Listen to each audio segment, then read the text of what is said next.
Every single thing around you has a price. Food, clothes, cars, houses, even your time. And somehow, tiny pieces of paper or numbers on a screen can buy almost anything. But have you ever stopped and wondered something strange? Who actually invented money? And perhaps more importantly, why? Because for most of human history, money didn't exist. No coins, no banks, no salaries, no billionaires, nothing. And yet humans survived for hundreds of thousands of years without it. So what changed? Most people imagine ancient humans constantly trading things. Fish for fruit, meat for tools, animal skins for firewood. This is called barter.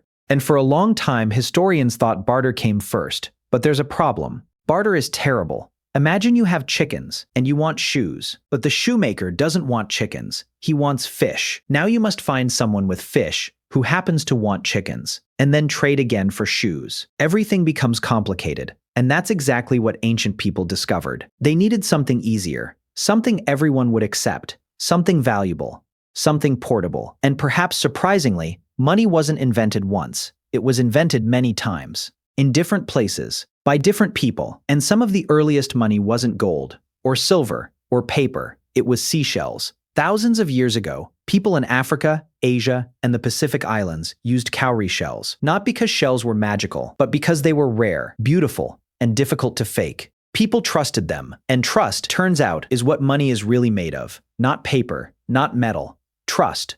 But shells weren't the only answer. Some were larger than humans. They couldn't even be moved. And yet everyone agreed they had value. Which sounds ridiculous, until you realize most modern money works exactly the same way. Your bank account is mostly numbers. Numbers everyone agrees are valuable, nothing more. But perhaps the greatest invention came around 5,000 years ago. Not in Rome, not in Greece, but in ancient Mesopotamia, the land between the Tigris and Euphrates rivers. Today, Iraq. Farmers grew barley. Temples stored grain, workers needed to be paid, and society was becoming more complicated, so people began recording debts. Clay tablets listed who owed what, who had paid, who still hadn't. And something strange happened. Money may have begun as accounting, not coins, not cash, but information. Because long before people exchanged money, they exchanged promises. And perhaps that's surprising, because we think money creates debt, but some historians believe debt came first. Money came later. Imagine helping your neighbor build a house. You don't demand payment immediately. Instead, everyone remembers. One day they'll help you. Human societies worked like this for thousands of years. Trust, memory, obligation, and eventually promises became records. Records became systems, and systems became money. But then something changed everything. War. Around 600 BC, in the Kingdom of Lydia, located in modern Turkey, people created something revolutionary: coins. Small pieces of metal with official symbols stamped onto them. For the first time, value became standardized. A coin was worth what everyone agreed it was worth. And kings loved coins, because armies needed payment. Thousands of soldiers couldn't survive on promises. They needed something immediate, something portable, something trusted. And so coins spread across the world, from Lydia to Greece, from Greece to Rome, and eventually everywhere else. But coins had problems too. They were heavy, easy to steal, and difficult to transport, which led to another invention: paper money. And surprisingly, paper money wasn't invented in Europe. It appeared in China over 1,000 years ago. Merchants were tired of carrying heavy metal coins, so governments introduced paper certificates, simple pieces of paper representing value. People were skeptical. Why trust paper? Because once again,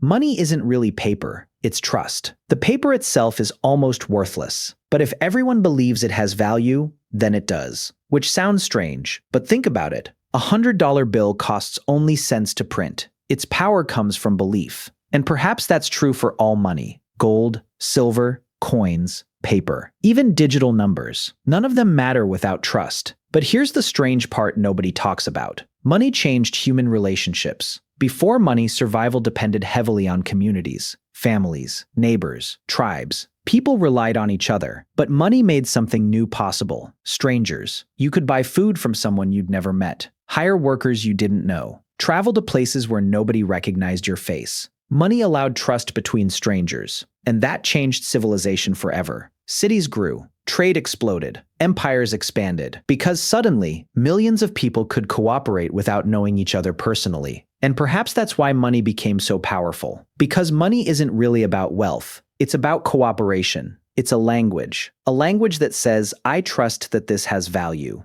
And billions of people answer, so do I. But money kept evolving. Banks appeared, checks appeared, credit cards appeared, and eventually, money became invisible. Today, most money doesn't physically exist. It's numbers, information inside computers. And that's strange, because we've almost returned to where we started. Remember ancient Mesopotamia? Clay tablets recording debts. Today, databases recording debts. 5,000 years later, money is information again, just faster. And perhaps the strangest part of all, no one truly invented money. No single genius woke up and created it. Money evolved, slowly, over thousands of years. Shells, stone discs, grain, coins, paper, plastic cards, digital numbers. Each generation changing the system a little more. And maybe that's because money itself isn't the invention. Trust is. Because without trust, money becomes paper. Coins become metal. Numbers become meaningless. Entire economies collapse. And throughout history, whenever trust disappeared, so did money. Which means the most valuable thing in your wallet isn't the paper or the number. It's belief. Shared belief.